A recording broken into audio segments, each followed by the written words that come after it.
Yo everybody, Kyle here. It's still April 2020, we're still sheltering in place, and in the last video I showed you how to edit video in iMovie on your mobile device, and today I want to show you how to edit video in LumaFusion on your mobile device. LumaFusion is a $30 app, which is understandably a lot of money for a mobile app, but it has a lot of editing power that you don't find in the free iMovie editing application. LumaFusion is a lot closer to what you would find in Final Cut or Premiere on a computer, but it's right here on your mobile device. You can load it on your iPhone or iPad, and you only have to buy it once, and there's a ton of power behind this app. Let's jump in. The layout of LumaFusion is very similar to iMovie. We have a playback section in the top right-hand corner, we have our media in the top left-hand corner, and timeline area at the bottom. And down here it says press plus to create your first project. I need to create my timeline, my project here to edit in. I'm going to hit the plus button. I'm going to rename this. I'll be editing my CMAC video challenge footage for this project. So I'm going to call this Kyle CMAC video challenge 1. And I get to choose my frame rate and aspect ratio right here at the beginning. I recorded most of my footage at 24 frames per second, so this 23.98 frame rate is going to work well, and my frame aspect at 16:9, that's the standard television format. I'm going to stick with that as well. But I can select formats all the way to 29.97 to 59.94 and all of those rounded numbers as well. So if I was going to make a finished video to play back on CMAC, I can select 29.97 and 59.94. But in this case, this is more of a short film, so I'm going to make this 23.98. If I also wanted to make something for Instagram stories or Snapchat stories, I could also do a vertical 9:16 or an old school television 4:3 format, but this is going to play on TV, so I want it 16:9. I'm going to hit the plus button to create my timeline. Unlike iMovie that only has a primary storyline and a secondary storyline for B-roll and audio underneath it, LumaFusion will allow me to stack 6 layers of video with embedded audio, plus another 6 layers of audio beneath them. So very, very robust video editing solution. Plus I can pull clips from a ton of sources right inside of my mobile device. If I tap on the Photos icon in the top left-hand corner, I can pull stuff from the Photos app, I can pull things from the Files app, I can also import directly into LumaFusion, that's that imported folder. I can also sign up for an account through Storyblocks and pull stock footage and royalty-free music and sound effects from the Storyblocks library. Now, if you already have a computer subscription to Storyblocks, that won't apply to LumaFusion Storyblocks. You do need to have a separate account through LumaFusion to pull from the Storyblocks library. That being said, if you do already have a Storyblocks account, you can save files from the Storyblocks website to the Files app and pull things in from the Files app there. It's just an extra step. The Storyblocks account in LumaFusion is just kind of a convenience tool, and it is a bit cheaper than having a dedicated Storyblocks account. I can also create titles and transitions from this section, and I can even pull sources from tools like a Narbox, a wireless WD hard drive or solid state drive, Frame.io, and music from the Music app. But I'm not going to use any of those sources, so I don't need to add them today.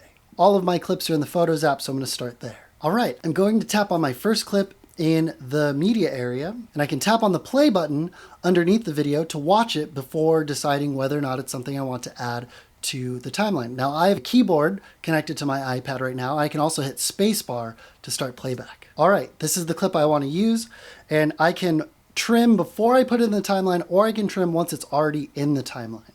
If I want to trim the clip before I put it in the timeline, I can grab these yellow handles on the left and right side and trim off the beginning. So I kind of do a swish pan. So I want to make sure I start the clip right in the middle of that swish pan.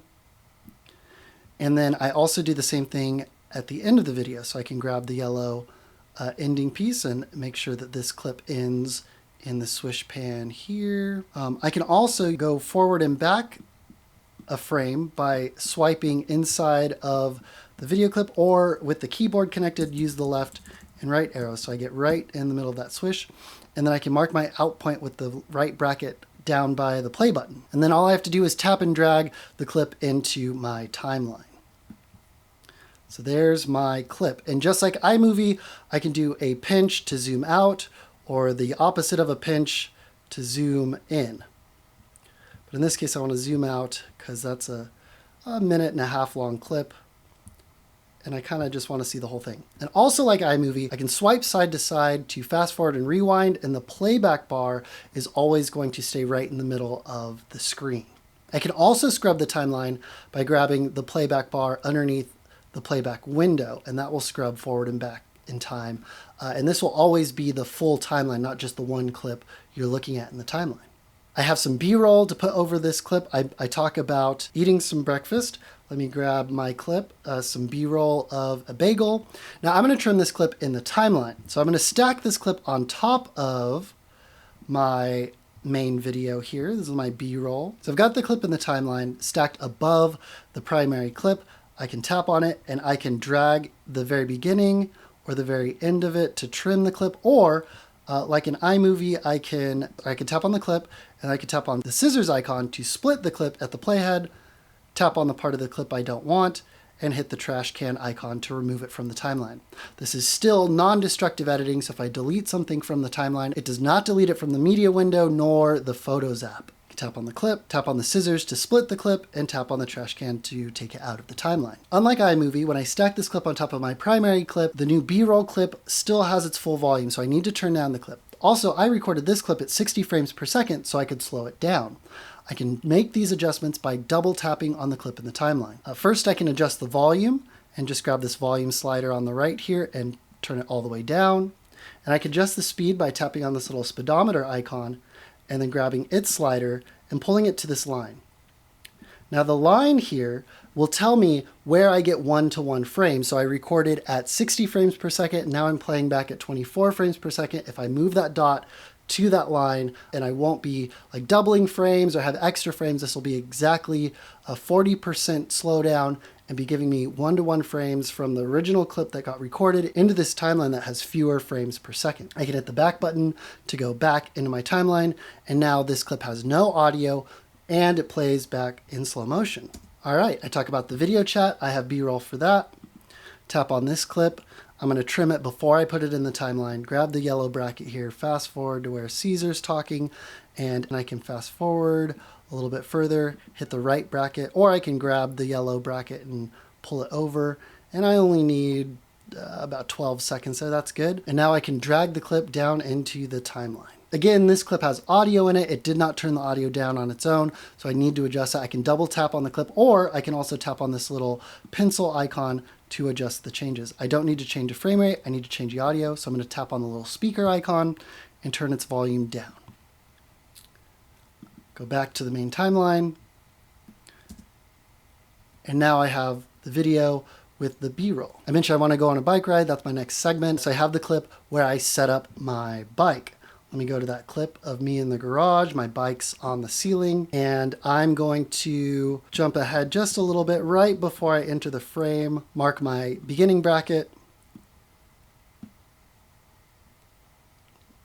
and I pump up the tires, and I'll end the clip there, my ending bracket, and then put this in the primary spot in the timeline. You'll notice that there is a light gray section. That's kind of my primary timeline, my primary storyline. All of the clips will snap together like the magnetic timeline in Final Cut, so I don't end up with any gaps. Now, any clips I stack above the primary timeline or storyline will be free floating. I can move those forward and back freely, but whatever I put in the primary part of the timeline will snap next to the previous clip automatically. You can turn this off in the settings. There's the cog button in the bottom right-hand corner, but I like it. I don't mind the magnetic style timeline there. Now here at the beginning of this clip, I explain that I need to pump up the tires, and then I go ahead and start pumping up the tires. And this clip is kind of long. This clip alone is about 4.5 minutes long. I want to fast forward through the part where I start pumping up the tires. So let me get to the part I talk about the tires, talk about the bike, and then I turn to go, just fast forwarding here, and then I turn to go get the bike. So I'm going to split the clip with the scissor tool, and then I'm going to make an adjustment to the clip either by double tapping on it or tapping on the pencil icon, and I'm going to go to the speed, and in this case, instead of slowing it down like I did before for the B-roll, I'm going to speed it up. So I'm going to pull this slider to the right. This can speed up as fast as 6 times, which is pretty fast. Let's go back into the timeline here. And now I go from where I'm talking at regular speed into this sped up montage of me pumping up the tires. My next clip is me putting on my helmet. I have this kind of gag. I put on the helmet. So again, I'm going to cut in the middle of the swish, pan. I kind of do a swish pan coming out of it. That's fine. Set my out point, drop it into the timeline. And majority of editing is this: finding the clip that you want, marking your in point, your out point, putting it in the timeline, or finding the clip you want, putting it in the timeline, and trimming it in the timeline. Either way is fine. The next clip of me riding my bike, I'll trim it in the timeline just to show you what that's like. So I have this about a minute long clip, vlogging style. I had to go set up the camera, then get on my bike and ride past the camera, get off the bike to go grab my camera, my phone, and stop recording. So this is a minute long clip for a 3-second gag. So let me zoom out a little bit. I turn on the camera, turn on my phone, I back up my bike, and then I ride past. So let me get right before I get in there. I can use the scissors to split the clip and delete the part I don't want. I do have a keyboard plugged in, so there's a handy keyboard command. If I do the Option key and the left bracket, that will trim everything before where the playhead is. So that just trimmed everything to the left side of the playhead. Then I'll fast forward to where I ride by, and I can use the right bracket for the same thing. So the Option key and the right bracket remove anything after the playhead, to the right of the playhead. So if you have a keyboard hooked up to your phone or iPad, that's a really handy keyboard command for trimming in your timeline. My next clip is me kind of talking while I'm riding the bike. Again, I can throw this in the timeline, back it up to right before I pull the phone up to talk to it, Option left bracket, fast forward to where I finish talking, Option right bracket, and I can grab my last clip where I say goodbye. I do another swish pan, so I'm going to cut in the middle of that swish pan, Option left bracket, and then I talk about the book I'm reading, and I kind of goof that up. So let me trim out that little middle section here. So I kind of stumble on my words here, and then I can blade the clip with the scissor tool, back it up just a little bit with the arrow keys. But again, if I don't have the keyboard, I can also swipe directly on the playback window to go forward and back frames. And then I can use the scissors to split again and tap on the part I don't want and trash it. Or if I do have the keyboard, I could do Option left bracket, Option right bracket. And then I do one last little gag. To close the video, I put my hand right over the lens. So I'm going to cut right at the end there. I could do the scissors and delete the part I don't want, or I could do Option right bracket. And that's a majority of what I'm going to do editing. Find the clips that I want, put them in the primary part of the timeline if they're A-roll, stack them above if they're B-roll, and then trim out the parts I don't want, like ums, ahs, long breaths, spots where I'm thinking. And now I can add some things like titles and transition. So I can go back up to the media section, tap on the photo icon, and switch over to the titles section. There's a whole bunch of pre-built titles right here. But if I just want something simple, I like to keep my titles pretty simple, so I usually stick with this one called plain white, and I can really customize how it looks from there. So the clip after I put on my helmet, I can drop in a clip reminding people always to ride safe with their helmet. So there's my text. Again, I can double tap on it or tap on the pencil icon to edit it, and I can double tap on the text here, make it say something here. Safety first.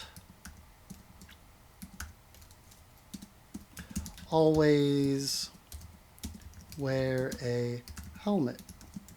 After I'm done typing, I'm going to hit the done button right above the text here, and I can change the font.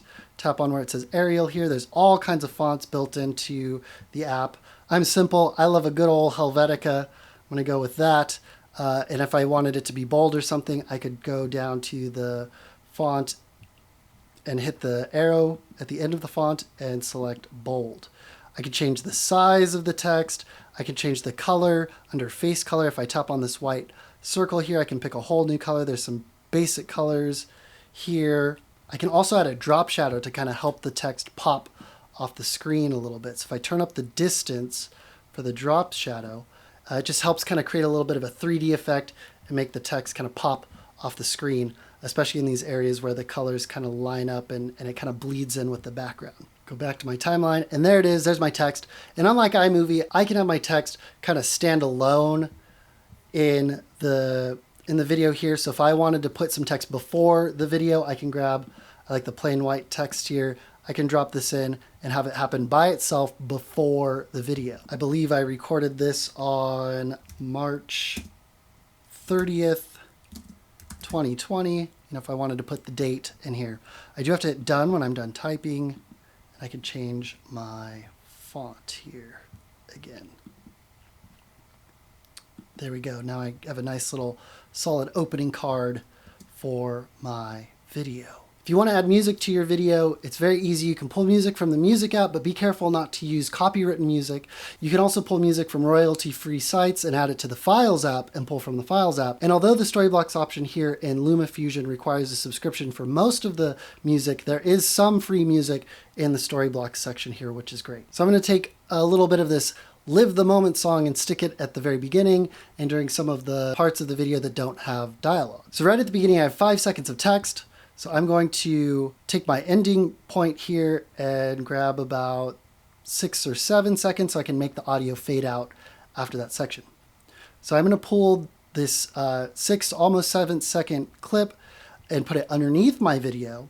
And again, if I double tap on the clip, or if I tap on the clip and tap on the pencil icon, I can adjust the volume. Now, like computer editing applications like Final Cut Premiere, I can do keyframes, so I can have the audio fade out after a certain point. So my first clip is 5 seconds, then I want the audio to fade out. So I can fast forward to 5 seconds in, and the corresponding video pops up as well in the player. And I can add a little plus button to the clip. That's going to add a little keyframe or a node here. And then I'm going to go to the end of the 6, almost 7-second clip, add another keyframe, hit the plus here, and then turn down the volume. From here, you can see that the volume bar here plays at 100%. Then it'll hit this point and then turn down, and the music fades out as I start talking. And I can do the same thing for the section where I'm pumping up the tires of my bike. This clip is still about 40 seconds. So I'm going to grab, I don't know, this clip here called Midnight City. It's 3 minutes long, and I only need about 40 seconds of it, 42 seconds of it. So I'm going to select just 42 seconds in the middle of this clip here and pull it underneath this clip, having it start just a little bit before the clip and a little bit after the clip. Again, with the clip selected, I'm going to tap on the little pencil icon, and I'm going to go to where this part of the clip starts. I'm going to hit the plus button, and then I'm going to go to the point of where, just right as this clip ends, hit the plus button, go to the very end of the clip, hit the plus button and turn the volume down, and go to the very beginning of the clip, hit the plus button and turn the volume down. That way the volume starts at nothing, comes up to 100%, plays during the little montage of me pumping up the tires, and then dips back out at the end. That's pretty much my my video. I kind of edit for content first, then I add B-roll, cut out any ums and ahs, and then add text and add music. My video is now ready to send out, so I can upload it to CMAC for the CMAC Video Challenge entry. So I need to export. Just like iMovie, there's a share button with the upward arrow.